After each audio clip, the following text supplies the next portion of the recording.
Hi, Mom. You were in the hospital for malnutrition. Weren't you eating properly? I've been sending you money. Yeah, thank you for that. But 60 cents. You know the fee costs more than that, so don't worry about it. 60 cents? What do you mean? I'm broke and I've been living a frugal life, cutting down on food and utility expenses. Eventually, I collapsed from malnutrition. My eldest son, Raymond, has been sending me 60 cents every month. I told him it's not the amount but the thought that counts. I thought I'd been sending you 100 a month. Soon, shocking truths were revealed one after another from Raymond. I am Caroline. I am turning 80 this year. I lost my husband 5 years ago, and now I live alone in an old apartment. Since getting married, I have been a full-time housewife, relying on my own pension and my husband's survivor's pension as my only income. Life is not easy, and I have been cutting corners day by day. Of course, I save on food expenses as well as utilities and water bills, and I barely get by living in a cheap apartment. Today, it has been lightly snowing since morning, but I don't turn on the heater to save electricity. I wear a down jacket and layer warm pants in the house to stave off the cold. My fingers are chapped and bleeding from doing chores with cold water. I have frostbite on my left hand, which is swollen and red-black as I rub my stiff fingertips while cleaning up after lunch. My daughter-in-law, Samantha, comes to visit. Hello, mother-in-law. I brought this week's medicine. It's the usual $80. Samantha brings me medicine every week.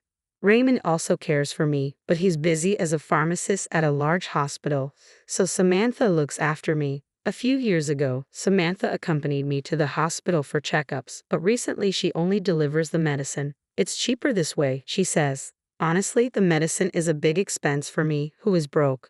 However, I am told that stopping the medication will cause discomfort, so I have it delivered every week. Samantha used to be a pharmacist at a hospital like Raymond. However, she quit her job after getting married and now works part-time at a local drugstore. I'm always grateful for your help, Samantha. By the way, do you know anything about the box of rice crackers I had stored in the drawer? The one with the kids' scribbles on the lid. It's been missing since last week. I point to the dresser in the back. Last week, I had Samantha tidy up around the dresser, but the box has been missing ever since. Inside the box, I kept my hard-earned savings, a box of rice crackers. I don't know anything about that. Maybe you put it somewhere and forgot about it. Can you not blame me? Samantha, perhaps hurt by the suspicion, took the money for the medicine and left with an unpleasant look on her face. I can't argue with that. After putting away the medicine, I grabbed my cane and went toward the post office. Today is the end of the month. Since my husband passed away 5 years ago, I have had no other income than my pension. My son Raymond, concerned for me, has been sending me money every month. My bank book, spit out from the ATM as usual, had deposit 60 cents written on it. The amount sent was so little that the transfer fees seemed to cost more, but it's the thought that counts. Though it doesn't help much with daily life, I am grateful for it. After leaving the post office, I headed to my regular greengrocer. Since I visited every week, I became quite familiar with the energetic owner Dane, who is in his 60s.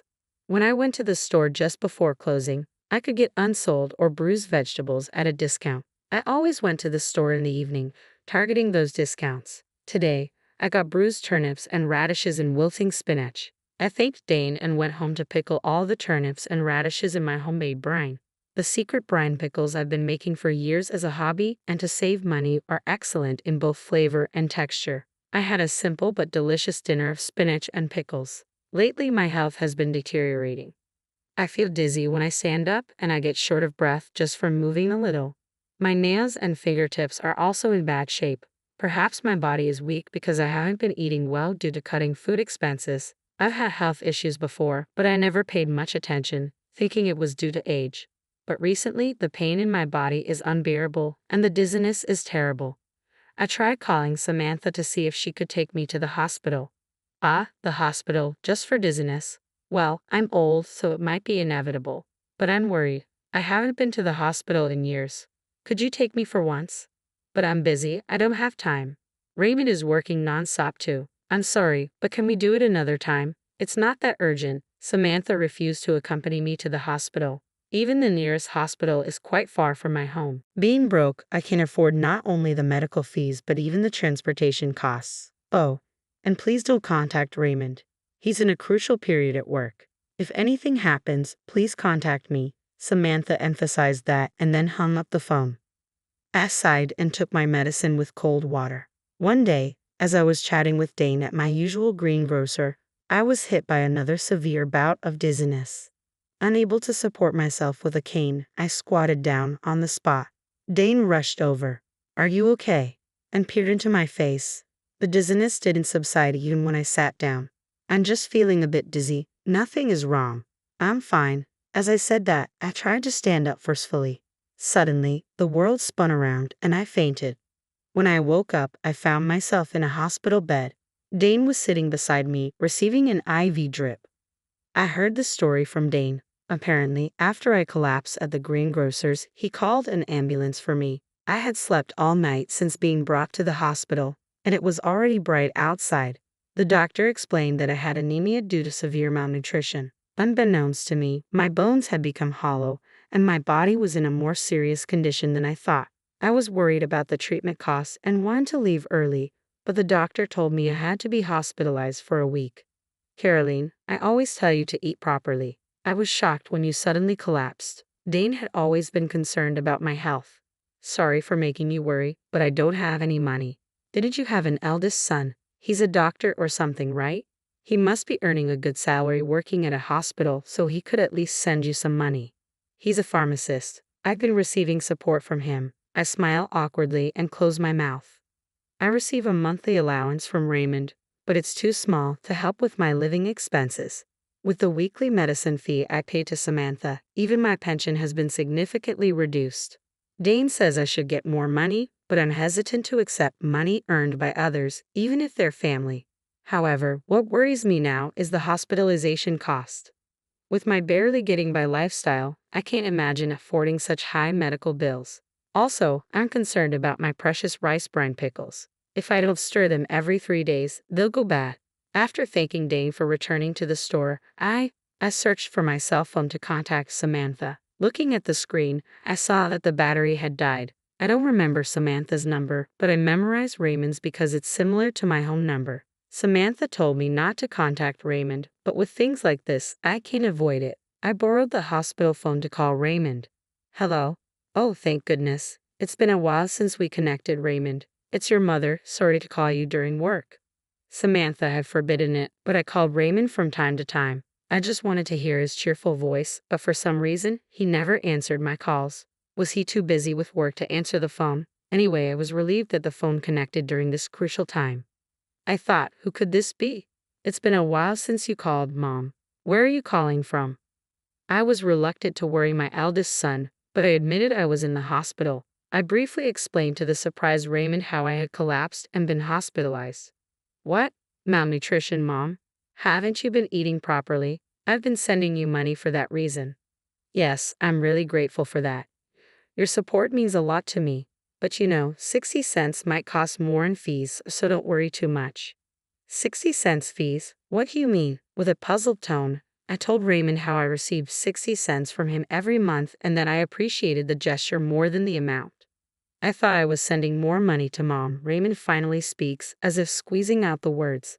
"Wait, I'm curious about that too. But you mentioned malnutrition, right? Mom should have been going to the hospital every month, and she should be getting her medicine. Hasn't the doctor said anything until now?"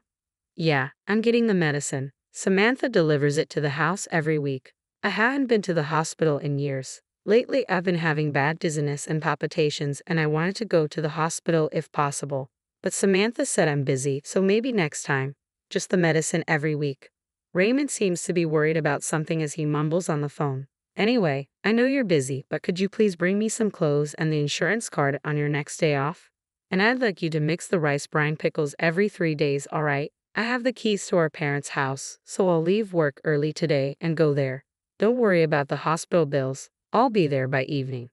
Raymond seems strangely preoccupied, but I'm grateful he can come right away. "Thanks. Be sure to wash your hands well and mix the pickles with your bare hands, Mom. I'm here. How are you feeling? Are you okay?" After the call, Raymond shows up in the afternoon. It seemed he left work early. As he organizes the clothes and personal belongings he brought from the house, he asks me in detail about recent events, about the house, my health, the medicine, Samantha. It's like a continuation of this morning's phone call. He also brought my bank book from home, and we opened it to check the contents together. From the date 5 years ago, there's a series of deposit 60-cent entries. Raymond glares at them with a fierce expression. Since this morning's call, Raymond's behavior has been strange. Did something happen at work? I thought he must have been very busy, as I had tried calling him 2 or 3 times a month, but never got through, and he never returned my calls. I feel bad for making him leave work early today. I casually apologize for it, and Raymond is taken aback and asks rapid-fire questions. He quickly takes out his smartphone and starts operating it intently as soon as he hears my story. What's been going on with him? Raymond gazes at the screen for a while, then operates his smartphone again to send a message to Samantha. He then grabs his backpack and says, "I'll be back shortly." He leaves the room, leaving behind a strange sense of unease, but I lie down in bed anyway. That evening, Raymond returns to the room. He puts down his backpack and asks how I'm feeling. After receiving an IV and sleeping in a warm bed for the first time in a while, I feel much better. While snacking on fruit and chatting, Samantha comes into the room. "Oh, mother-in-law, how are you feeling?" "Raymond, you took time off work, huh?" She approaches us with a forced smile and sits in the chair next to Raymond. Raymond didn't reply, looking down and gripping my bank book into his hand. Before I could say anything, Raymond spoke up with a voice lower than usual. "Samantha, Mom's malnourished. Do you know why?" Samantha stayed silent. There was a tense atmosphere. Raymond turned to face Samantha, glaring at her head-on. "Mom's been broke for so long, barely able to buy food. It's not just food, she's been cutting back on electricity and gas, living on the edge for years. When I went to her place today, there wasn't even a heater in the dead of winter." "Well, wait, Raymond, we're in a hospital. What happened? It's not Samantha's fault. There's no money." I tried to calm down the yelling eldest son while hiding my frostbitten, swollen, red-black hand. Ignoring me, Raymond continued with an angry tone. "I asked you to send $1,100 to Mom every month, right? But she's only received 60 cents for the last 5 years, Samantha. What's going on?" Saying that, Raymond first my bank book at Samantha. On every page, there was the number 60 cents. I couldn't believe my ears. I don't remember ever receiving $1,100. The money from Raymond was always 60 cents. Samantha, cornered by the furious Raymond, looked away from the bank book and fell silent. "That's not all. I give you $150 every week for Mom's medical expenses and medication, right? You said you were using the leftover money to buy her necessities and groceries, but they were only withered vegetables in her room. The fridge was empty." "Be quiet. I gave her the medicine." "What kind of medicine? Without a doctor's prescription, you decided to prescribe it yourself." "All that was in Mom's house were basic vitamins. You bought some random vitamins at the drugstore where you work, put them in a medicine-like bag, and handed them over, didn't you? What were you thinking?" Raymond's tone was stern. "I had no choice. I needed the money," Samantha yelled back to the furious Raymond. Even though this was a private room, we were still in a hospital. As I was shocked by the contents of the eldest son and his wife's conversation, I felt anxious. "You needed money, so you stole Mom's precious savings from her dresser too." With that, Raymond pulled a crushed box out of his backpack. On the lid was a drawing of my husband and me, drawn by Raymond when he was a child. It was the box of rice crackers I had been searching for the last week. I, too, was so shocked that I gasped. "What? No way." I didn't want to believe it either, but I found it while searching through our trash after you said it disappeared a week ago. "He really did it, didn't you?" Faced with undeniable proof, Samantha turned pale and lost her words. "So what did you do with the $250,000 that was in this box, huh? And the $1,100 you were supposed to send to Mom every month? The hospital fees and the medicine fees, where did it all go?" Raymond demanded. "Stop nagging, there's no money left." Samantha, who had been trembling as she stared at the box, eventually stood up, knocking over her chair, and yelled back defiantly, "It's all your fault anyway. You always ignored me and focused on your mother. Ben is way better than your husband." "Huh. Ben? He's the coolest host at the club around here. I've been supporting him, and soon he'll be #1. He said he's saving all the money I've given him for our life together." Samantha excitedly continued talking. Both Raymond and I stared at her blankly. I didn't quite understand, but it seemed she had fallen for a man and was providing him with money. Apparently, she needed a lot of money for that. All right, Samantha, I get it. Let's get a divorce right here for the sake of your life with this bang guy. Raymond quietly said this and took out the divorce papers and his seal from his backpack, placing them on the side table. I never want to see your face again. Sign the divorce papers here, pack your things tonight, and leave the house. I'll stay at the hospital tonight. Raymond's voice was firm, leaving no room for negotiation. What? Don't be so selfish. You can't just suddenly. Samantha, do you even realize what you've done? Faking medicine, stealing money. If you don't want a divorce, we can go straight to the police instead. Samantha, who had been so confident, flinched under Raymond's intimidating gaze and eventually started making tearful excuses. I had no choice. My part-time job wasn't enough. I took a little from the money you sent and the medicine fees, but I know it was wrong. Besides, neither you nor your mother noticed for years, right? You both share some responsibility. Enough. I don't know when you did it, but you went through my phone and blocked Mom's number. You even told her not to contact me, didn't you? You deliberately kept us apart and exploited her without getting caught. Raymond's anger was palpable as he slammed the divorce papers on a table with his fist. Samantha flinched. Anyway, Samantha, this is goodbye. I'll make sure you pay back every penny you've taken from us. Remember that. If you don't, we're going to the police. Raymond's voice was resolute. Finally realizing the gravity of her actions, Samantha couldn't say anything and signed the divorce papers with tears in her eyes. Samantha left the house that night, as Raymond had told her to, almost like she was running away. In exchange for not reporting her to the police, Raymond made sure to demand repayment of the money she'd taken, the amount she'd taken for the last 5 years since my husband's death, including the money for living expenses and medicine. In total, it amounted to over $900,000. I was shocked. Samantha later lost contact with the host she had given so much money to and went berserk in the club, getting herself banned. Bad rumors seemed to spread from nowhere, and before she knew it, they reached her part-time job, resulting in her being fired.